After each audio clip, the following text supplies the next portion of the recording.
আর Osama চেয়ারে বসে বই পড়ছিল। হঠাৎ করে আয়েশাকে দেখতে বিছানার দিকে লক্ষ্য করে। সে দেখে তো অবাক মনে হয়, তার বিছানায় একটা পরী ঘুমিয়ে আছে। কত সুন্দর একটি মায়াবী চেহারা।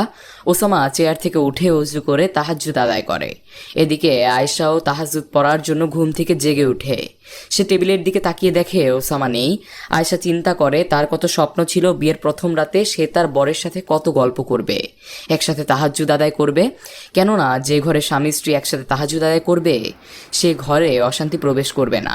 এছাড়া তাহাজ্জুদের নামাজের ফজিলত অনেক বেশি। এসব ভাবতে ভাবতে দেখে ঘরের একপাশে কে যেন দাঁড়িয়ে আছে।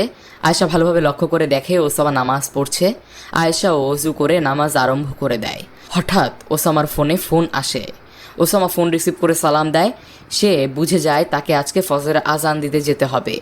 সে বলে, হুজুর অসুস্থ নাকি? অপর পাশ থেকে সালামের উত্তর দিয়ে বলে, না এরকম কিছু না, তুমি আজানটা দিও, আমি নামাজের আগে চলে আসবো ইনশাআল্লাহ। ওসামা আচ্ছা বলে ফোন রেখে ওযু করে মসজিদে গিয়ে আজানটা দেয়। আয়েশা ওসামার কণ্ঠ শুনে খুব খুশি হয়। তার স্বামী মসজিদে আজান দিচ্ছে।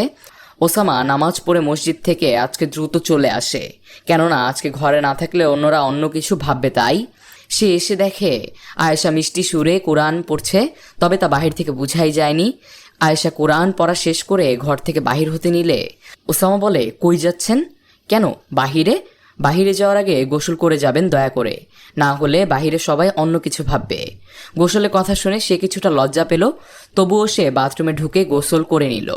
ওসামা হা করে তাকিয়ে আছে, সে কারণে কিছুটা লজ্জা পেল আয়েশা, তবে কিছু বলল না। আয়েশা ঘর থেকে বাহির হয়ে রান্নাঘরের দিকে যেতে নিয়ে তার শাশুড়িকে দেখতে পেলে ওসামার মা বলে উঠল, কিরে মা, তাড়াতাড়ি ঘর থেকে বাহির হয়ে আসলি কেন? যা দুইজনে গল্প করেক। আয়েশা বলল, মা আমি আজকে সকালে রান্না করব। আরে না, প্রথম দিনই তোর রান্নাঘরে যাওয়া লাগবে না, তুই ঘরে যা, আমি তোদের জন্য চা নিয়ে আসতেছি, তুই ঘরে যা। না মা, আমি চা করে দিচ্ছি আপনাদেরকে। আরে না, যা তো তুই মা।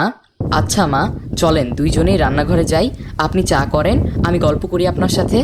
আচ্ছা চলেক। আমি তোরে তুই বলে বলতেছি বলে তুই মন খারাপ করতেছিস? না মা, মন খারাপ করব কেন? আপনি তো আমায় ভালোবেসেই তুই বলতেছেন। হ্যাঁ রে মা, আমার কোনো মেয়ে নেই, তোরাই কিন্তু আমার মেয়ে। ভাবি কই মা? ভাবিকে দেখতেছি না। তোর ভাবি, তোর দাদি এরা কোরআন পড়িতেছে মনে হয়। যা পরে শুনিস এগুলো গল্প, এখন চা নিয়ে যা তোদের দুইজনের। আয়েশা ঘরে গিয়ে দেখে ওসামা বাথরুম থেকে গোসলে বাহিরে পড়ে কাপড় পরতেছে। আয়েশা তাকে চা নিতে বলে ওসামা টেবিলে রাখতে বলে। আয়েশা খাটে বসে নিজের চা খেতে নিল। ওসামা আয়েশাকে বলল, আজকে অনুষ্ঠানের পর তোমাকে তো নিয়ে যাবে তোমার মায়েরা। হ্যাঁ, কেন আপনি যাবেন না? না মানে আমার কাজ ছিল, চলেন দয়া করে, না হলে সবাই অন্য কিছু ভাবতে পারে, অনেক কিছু বলা বলি করবে। আচ্ছা যাব, তবে আজকে রাত থেকে কালকে কিন্তু চলে আসব। আচ্ছা ঠিক আছে, আর ওখানে একটু আমার সাথে কথাবার্তা বলিয়েন, না হলে এরকম দেখলে মা বাবা মন খারাপ করতে পারে। এখন কি কথা বলতেছি না? না মানে সেটা বলতে চাইনি। আচ্ছা যেটাই বলতে চাও, এখন আমি একটু ঘুম আসবো, বিছানা ফাঁকা করো। যেহেতু অনেক লোকই দেখতে আসতেছে এবং আয়েশাদের বাসা থেকেও আসবে, তাই তাকে হালকা করে সাজাতে বলা হলো ওসামার ভাবিকে। ওসামার ভাবি আয়েশাকে বলল, তুমি এমনিতেই যে সুন্দর, তোমাকে আর কি সাজাবো বলো? আয়েশা বলল, থাক লাগবে না। ভাবি বলল, আরও তোমাকে তো একটু সাজাবই, যাও তোমার মতারাজাকে ডেকে ঘর থেকে বাহিরে বের করো, ওই ঘরেই সাজাবো। আয়েশা ঘরে এসে ওসামাকে ঘুম থেকে জাগিয়ে দিতে না চাইলেও বাধ্য হয়ে জাগিয়ে দিতে হলো। জাগিয়ে দিয়ে বলল, আপনি একটু বাইরে যান এবং ফ্রেশ হয়ে রেডি হয়ে নেন। বাইরে যাব কেন? এই ঘর কি হয়েছে? আমার ঘরে আমার থাকা যাবে না, কারণটা কি? এই ঘরে ভাবি আমাকে সাজাবে, তাই আপনাকে বাইরে যেতে হবে। এই চেহারা নিয়ে সাজতে হবে কেন? এমনিতেই যত সুন্দরী। কেন, এই চেহারাটা তো কালকেও ছিল, আপনি তো দেখলেনই না। ওসামা আর কোনো কথা না বলে বাইরে চলে গেল। আয়েশাকে সুন্দর করে সাজিয়ে বড় করে ঘোমটা দিয়ে স্টেজে বসিয়ে রাখা হয়েছে, তবে সেখানে কোনো ধরনের ছেলেকে ঢুকতে দেয়া হচ্ছে না। আয়েশার মা এসে আয়েশাকে ধরে কান্না শুরু করলো। সকালে খাই দাই শেষে ওসামা এবং আয়েশাকে আয়েশার বাসায় নিয়ে যাওয়া হলো। রাতে সকলে ঈশার নামাজ শেষ খাই দাই করে ওসামা এবং আয়েশাকে ঘরে পাঠানো হলো। ঘরে এসে আয়েশা বলল, কি হলো, আজকে কি করবেন, ঘুমাবেন না বই পড়ে কাটাবেন? ওসামাকে চুপ করে থাকতে দেখে আয়েশা আবারও বলে উঠল, না সমস্যা নেই, আপনার সমস্যা হলে আমি আজকে বই পড়ে কাটাবো নি। ওসামা বলল, না আসেন, আমরা দুইজনই আজকে ঘুমাবো, তবে আপনি আমার এই দিকে আসবেন না। দুইজন ঘুমিয়ে গেল। তাহাজ্জুদ পড়ার জন্য আয়েশা উঠে পড়ে সময় মতো। সে অজু করে এসে ওসামাকেও ডেকে দেয়। ফজরে আজান দিলে আয়েশা ঘরে এবং ওসামা তার শ্বশুরের সাথে মসজিদে চলে যায়। নামাজ পড়ে এসে ওসামা আয়েশার ঘরে চলে যায়। কিছুক্ষণ পরে আয়েশা ওসামার জন্য চা নিয়ে এসে দিয়ে যায়। আয়েশা তার মাকে গিয়ে বলে, আমরা কিন্তু সকালে খাবার খেয়েই চলে যাব। তার মা তাকে বলল, কেন, আর 2-4টা দিন থেকে যা। আয়েশা বলে, না, আজকে যেতে হবে। জোরাজুরিতে তার মা রাজি হলেও দুপুরে খেয়ে যেতে বলে। আয়েশা ওসামাকে গিয়ে বললে সে বলে, আচ্ছা ঠিক আছে। তারা দুপুরে খেয়ে রওনা হয়। ওসামা আর আয়েশাকে দেখে ওসামার মা অবাক হয়ে যায়। কিরে, এত তাড়াতাড়ি চলে এলি? আয়েশা সবকিছু সামলে নেয়। আয়েশা ওসামার সাথে কথা বললেও ওসামা নিজের থেকে আয়েশার সাথে কোনো কথা বলে না। তবুও আয়েশা ওসামাকে অনেক ভালোবাসে। ওসামা না আসা পর্যন্ত খায় না, তার জন্য অপেক্ষা করে বসে থাকে। ওসামা যত রাতেই আসুক না কেন, আয়েশা তাকে গরম খাবার দেয়। এটা দেখে একদিন ওসামা বলল, ঠান্ডা খাবার রাখলেই চলবে, গরম করে দিতে হবে না, আর এতক্ষণ আমার জন্য অপেক্ষা করতে হবে না। এটা শুনে আয়েশা খুব কষ্ট পায়। ওসামা বলে, এখন ব্যবসা এবং মাদ্রাসা নিয়ে একটু ব্যস্ত আছি, প্রতিদিন হয়তো দেরিই হবে। এইরকম চলতে থাকে তাদের সংসার। ওসামা তাকে অবহেলা করে আর আয়েশা খুব ভালোবাসে। তাকে সবসময় খুশি করার চেষ্টা করে, কারণ সে জানে রাসূল সাল্লাল্লাহু আলাইহি সাল্লাম বলেছেন যে নারী 4টি আমল ঠিকভাবে করবে তার জন্য জান্নাতের 8টি দরজা খুলে দেওয়া হবে। সে যে কোনো দরজা দিয়ে জান্নাতে প্রবেশ করবে।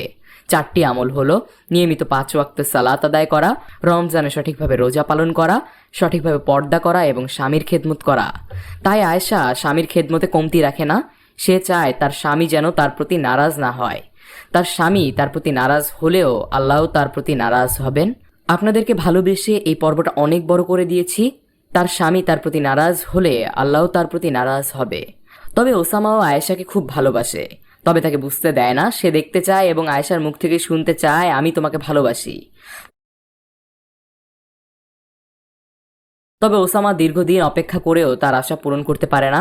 আয়েশা ওসামার সকল ধরনের সেবা যত্ন করলেও সে মুখ দিয়ে বলে না আমি আপনায় ভালোবাসি, বা বলে না আপনি আমার সাথে এরকম করছেন কেন। এটা দেখে ওসামা ভাবলো, ও তো আমাকে কষ্ট না দেওয়ার জন্য কিছুই বলে না। ওসামা ভাবে আজকে আয়েশাকে আমি অবাক করে দিব। তাই ওসামা আয়েশাকে উপহার দেওয়ার জন্য কিছু গোলাপ ফুল, একটা মেসোয়াক, একটা জায়নামাজ, একটা কোরআন শরীফ কিনে বাড়ি আসে। এসে কলিং বেল দেয়। আয়েশা দরজাটা খুলে দিয়ে অবাক হয়ে যায়। ওসামা আয়েশাকে ঘরে নিয়ে গিয়ে তার হাতে একটা খাম তুলে দেয়। আয়েশা মজা করে বলে, কি এটা ডিভোর্সের কাগজ নাকি? ওসামা বলে, খুলে দেখো। আয়েশা না খুলেই বলে, এত টাকা দরকার নেই, আপনি অর্ধেক নিন আর অর্ধেক আমাকে দিবেন। ওসামা অবাক হয়ে যায়। সে বলে, তুমি কেমন করে বুঝলে এতে টাকা আছে? আয়েশা বলে, বুঝতে পেরেছি, এটা আমার মোহরানা, আপনি এখান থেকে অর্ধেক নিন। ওসামা বলে, আরে পুরোটাই নাও, এবং ইশারা করে বলে, ওটাতে ড্রয়ার আছে, সেখানে রেখে তালা দিয়ে রাখো। আয়েশা বলে, কুরআনে আছে, আর তোমরা স্ত্রীদেরকে তাদের মোহর দিয়ে দাও খুশি মনে। তারা যদি খুশি হয়ে তার থেকে অংশ ছেড়ে দেয় তবে তা তোমরা স্বাচ্ছন্দ্যে ভাগ করো। সূরা নিসা আয়াত 4। তাই আমি দিচ্ছি, আপনি নেন, আর এই অর্ধেকটা নিচ্ছি, এটা তো আমাকে ড্রয়ারেই রাখতে হবে। ওসামা বলে, আরে তুমি যে এই টাকা নিলে, এটা যদি আগে মোহরানা ধার্য করতো তাহলে দুইজনের এতদিন এরকম থাকতাম, হয়তো আজ আমরা বাবা মা হয়ে যেতাম। আয়েশা লজ্জায় মাথা নিচু করে নিল। সে বলল, তাহলে আমার ভালোবাসা কিভাবে চেক করতেন? ওসামা বলে, তুমি এটাও জানতে, তাহলে আমার সাথে কিছুদিন সেইভাবে কথা বলনি কেন? আয়েশা মুচকি হেসে জবাব দিল, না হলে বুঝতেন কিভাবে আপনি আমায় এতটা ভালোবাসেন?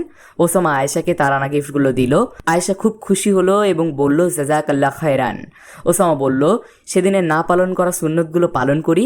তাই বলে আয়েশার কপালে হাত রেখে দোয়া পড়ল, আল্লাহুম্মা ইন্নী আসআলুকা খায়রাহা ওয়া খায়রা মা জাবালতাহা আলাইহি ওয়া আউযু বিকা মিন শাররিহা ওয়া শাররি মা জাবালতাহা আলাইহি।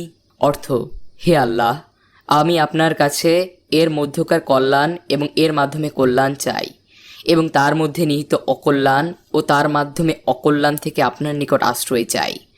সুনানে আবু দাউদ, অধ্যায় বিবাহ অনুচ্ছেদ বিবাহ সংশ্লিষ্ট বিভিন্ন বিধান, হা 2160। এরপরে আয়েশা বলল, আপনার জন্য খাবার নিয়ে আসি। ওসামা বলল, তুমি খেয়েছো? না, খাইনি, আপনি খাওয়ার আগে আমি খাই না। আচ্ছা যাও, খাবার আনো, দুইজনে একসাথে খাবো। আর হ্যাঁ, প্রতিদিন এরকম আমার জন্য অপেক্ষা করবে। হ্যাঁ, ইনশাল্লাহ যতদিন বেঁচে থাকবো তাই করব। খাবার এনে 2টা প্লেটে ভাত তুলতে নিলে ওসামা বলে, একটাতেই দুইজন খাবো। রাসূল সাল্লাল্লাহু আলাইহি সাল্লাম সারা দুনিয়ায় তার উপর অর্পিত দায়িত্ব পালন করেও ঘরে ফিরলে তার স্ত্রীদের সাথে হাতে হাত লাগিয়ে কাজে সাহায্য করতেন। একই থালায় খেতেন, একই গ্লাসের এক পাশ দিয়ে দুজনে পানি খেতেন।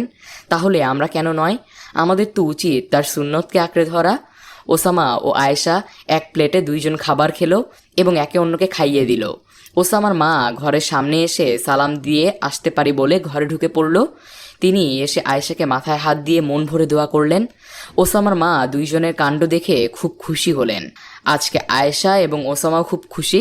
ওসামা আয়েশাকে বলল, জানো, বিয়ে করব দেখে একটা দোয়া মুখস্থ করেছিলাম, আজকে সেই দোয়াটা খুব পড়তে মনে চাচ্ছে। আয়েশা বলল, কি সে দোয়া? ওসামা বলল, বিসমিল্লাহি আল্লাহুম্মা জান্নিবনাশ শাইতানা ওয়া জান্নিবিশ শাইতানা মা রাযাকতানা। অর্থ, হে আল্লাহ, তোমার নামে আরম্ভ করছি, তুমি আমাদের নিকট হতে শয়তানকে দূরে রাখো। আমাদের এই মিলনের ফলে যে সন্তান দান করবে তা হতেও শয়তানকে দূরে রাখো। আয়েশা খুব লজ্জা পেল। তাদের সুন্দর একটি সংসার শুরু হলো। সবসময় তারা সুখে থাকত, কেননা তারা সবসময় আল্লাহর উপর ভরসা করত। নবীর সুন্নত দিয়ে কাজ করে। তারা নিয়মিত একসাথে তাহাজ্জুদ আদায় করত। সুখে ভরপুর হয়ে ওঠে তাদের সংসার। এটি দেখে ওসামার পরিবার এবং আয়েশার পরিবারও খুব খুশি। তারা উভয় পরিবার আল্লাহর শুকরিয়া আদায় করে। এভাবে ওসামা আর আয়েশার জীবন খুব সুন্দরভাবে চলতে লাগলো। তাদের সংসারে কোনো ঝগড়া নেই, ঝামেলা নেই। আয়েশা তার শাশুড়ির সাথেও খুব সম্পর্ক ভালো। আয়েশা অবসর সময়টা তার শাশুড়ি আর ভাবির সাথে গল্প করেই কাটিয়ে দেয়। আর ওসামাকে ব্যবসার কাজে এবং মাদ্রাসায় প্রচুর ব্যস্ত থাকতে হয়। ওসামা নিজের টাকা নিয়ে মাদ্রাসায় একাই পরিচালনা করে। তার মাদ্রাসায় অনেক ছাত্র। সে ভাবছে মাদ্রাসায় মহিলা শাখা আরম্ভ করবে এবং আয়েশা একজন আলেমা হওয়ায় তাকে সেটির দায়িত্ব দিবে। এই জন্য ওসামা আয়েশার সাথে পরামর্শ করে নেয়।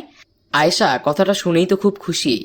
ওসামা ব্যবসায় এবং মাদ্রাসায় পুরুষ শাখা সামলায়, আর আয়েশা মাদ্রাসায় মহিলা শাখা শুরু করায় সেটি সামলায়। অনেক সুখে চলতে লাগলো তাদের জীবন। তাদের সব কাজে সাথী ছিল নবীর সুন্নত এবং তারা সব সময় আল্লাহর শুকরিয়া আদায় করত। তাই তাদের নিয়ামত দিন দিন বেড়েই যাচ্ছিল। একদিন ওসামা সকালে খাবার খেয়ে বাসা থেকে বের হলো। আয়েশা যাবে কিছুক্ষণ পরেই মাদ্রাসায়, তবে সে হঠাৎ মাথা ঘুরে পড়ে যায়, অসুস্থ হয়ে যায়। ওসামাকে ফোন করে খবর দিয়ে আয়েশাকে হাসপাতালে নিয়ে যাওয়া হয়। ওসামা ডাক্তারের সাথে কথাবার্তা বলে হাসপাতালে ভর্তি করে। তবে ডাক্তার তিনিও একজন দিনদার। তাকে বলে আয়েশার যেন পর্দার সমস্যা না হয় সেইভাবে ব্যবস্থা করা হলো। ডাক্তার আয়েশার কিছু পরীক্ষা নিল এবং সেগুলো টেস্ট করাতে বলল। তার সাথে কথা বলল, অন্য একজন ডাক্তার থাকবে কিছুদিন, তিনি বাহিরে যাবেন। আয়েশার পরীক্ষাগুলোও করানো হলো। এদিকে তো ওসামা সারাক্ষণ আল্লাহর কাছে কান্না করে তার সুস্থতা কামনা করছে। ডাক্তার জানালো আয়েশার ক্যান্সার হয়েছে। ওসামা তো আরও একটু ভেঙে পড়ল। আয়েশা তাকে বলল, আপনি ধৈর্য ধরেন স্বামী, কেননা যারা ধৈর্য নিষ্ঠার সাথে চেষ্টা করে আল্লাহ অবশ্যই তাদের সাথে আছেন। আল বাকারা 153। আল্লাহর হয়তো এটাই আমাদের জন্য পরীক্ষা হিসেবে রেখেছেন, কেননা আল্লাহ বলেছেন, আমি অবশ্যই তোমাদেরকে কিছু না কিছু দিয়ে পরীক্ষায় ফেলবই। আল বাকারা 155। ওসামা উত্তর দেয়, হ্যাঁ ঠিক, আল্লাহ এটার মাধ্যমে আমাদের পরীক্ষা নিচ্ছে হয়তো, তবে ইনশাআল্লাহ আল্লাহর রহমতে আমরা এই পরীক্ষায় উত্তীর্ণ হব। ওসামা প্রতি রাতে তাহাজ্জুদ নামাজ পড়ে আল্লাহর কাছে বলতেন, আল্লাহ আমাদের ধৈর্য ধারণ করার তৌফিক দিন, আমাদের ধৈর্য বাড়িয়ে দিন, আপনার পরীক্ষায় উত্তীর্ণ হওয়ার তৌফিক দিন। আপনার রহমত ছাড়া কিছুই সম্ভব না, আপনার হুকুম ছাড়া গাছের পাতাও নড়ে না। আপনি আমার স্ত্রীকে সুস্থ করে দিন, আল্লাহ আপনি উত্তম ফয়সালাকারী। এভাবে নামাজ আর দোয়ায় রাত পার করে দেয় ওসামা। 3 দিন পরে আয়েশা ওসামাকে ভালোভাবে লক্ষ্য করে বললে, স্বামী, আপনি নিজের খেয়াল ঠিকভাবে রাখছেন? আপনি শুকিয়ে যাচ্ছেন তো, আপনি নিজের প্রতি জুলুম করছেন। এই মুহূর্তে জিহাদের ডাক এলে যাবেন না? জিহাদে, যেটি আপনার স্বপ্ন, আপনি এই শরীর নিয়ে কিভাবে যাবেন? আপনি নিজের খেয়াল রাখুন। এই মুহূর্তে আগে যে ডাক্তার ছিল তিনি এলেন। এসে আয়েশাকে দেখে রিপোর্ট দেখতে নিয়ে বলতেছিলেন, মিস্টার চৌধুরী, আপনি আয়েশাকে নিয়ে বাসায় যান, এখানে রেখে লাভ নেই। তখন ওসামা বলল, আমার নাম চৌধুরী না, ওসামা। তখন ডাক্তার রিপোর্টটি ভালো করে দেখে রেগে তার চেম্বারে গেলেন এবং কিছুক্ষণ পরে পিয়ন ওসামাকে এসে বলল, আপনাকে চেম্বারে ডাকতেছে। সে চেম্বারে ঢুকলে ডাক্তার বলল, ওসামা সাহেব সরি, আপনার পেশেন্টকে বাড়ি নিয়ে যেতে পারেন, আপনার পেশেন্টের কিছু হয়নি। ওসামা তো আল্লাহর শুকরিয়া প্রকাশ করলো। ডাক্তার বলল, আসলে আমি পিয়নকে দেখিয়ে বলল, ইনাকে অনেকবার বলে গেছি যাওয়ার আগে দুইজনের নামটা ঠিকভাবে দেখে নিতে, তবুও উনি ভুল করেন। উনার ওপর আমার প্রচুর রাগ হচ্ছে। আসলে দুইজনের নামই আয়েশা, তো বয়সও এক, তবে স্বামীর নাম ভিন্ন এবং দুইজনই আমার পেশেন্ট, তাই এরকম ভুল হয়েছে। ওসামা তো খুব খুশি। সে বলে, আরে বাদ দেন তো, ওনাকে কিছু বলেন না। ডাক্তার বলে বিনা কারণে আপনাদের কষ্ট হলো, কিছু টাকা নষ্ট হলো। ওসামা বলে, আরে সব কিছু বাদ দেন, সে সুস্থ তো, এটাতেই শুক্রিয়া। তাই বলে সে চলে আসতে নেয় চেম্বার থেকে। ডাক্তার বলে, আরে থামেন থামেন, খুশির খবরই তো নিলেন না, আপনি বাবা হতে চলেছেন। ওসামা তো অনেক খুশি। সে আল্লাহর এই নিয়ামতের শুক্রিয়া কিভাবে আদায় করবে তা বুঝতে পারতেছে না। আয়েশাকে গিয়ে বললে সে আলহামদুলিল্লাহ বলে। তাদের সংসারে কিছুদিন পরে একটা নতুন সদস্য, একজন আল্লাহর নতুন মেহমান যুক্ত হয়, যার নাম রাখা হয় আব্দুল্লাহ। আব্দুল্লাহ আসার পর থেকে তাদের বাড়িতে মনে হয় আরও নিয়ামত বৃদ্ধি পেয়ে গেছে। 30 বছর পরে এখন আয়েশা আর ওসামা বুড়াবুড়ি হয়ে গেছে, তবে তাদের ভালোবাসা এখনও যুবক যুবতীর মতোই আছে। তাদের 6 সন্তান এখন আলেম আলেমা, পিতা মাতাকে খুব ভালোবাসে তারা। ওসামা খুব খুশি, কেননা সে আলেম হতে পারেনি, তবে সে এখন একজন আলেমার স্বামী, আলেম আলেমার বাবা, শ্বশুর, দাদা, নানা। তার ছেলেরা এখন আল্লাহর রহমতে বড় বড় মুহাদ্দিস, মুফাসির। সে এই জন্য প্রতিদিন আল্লাহর কাছে শুকরিয়া আদায় করে। আল্লাহ হাফেজ। যা যা বুঝাতে চেয়েছি দিনদার স্ত্রী সম্পর্কে, ধৈর্য সম্পর্কে, দেনমোহর সম্পর্কে, আল্লাহর প্রতি শুকরিয়া সম্পর্কে, কেমন লেগেছে গল্পটি আমাদের জানাবেন সবাই।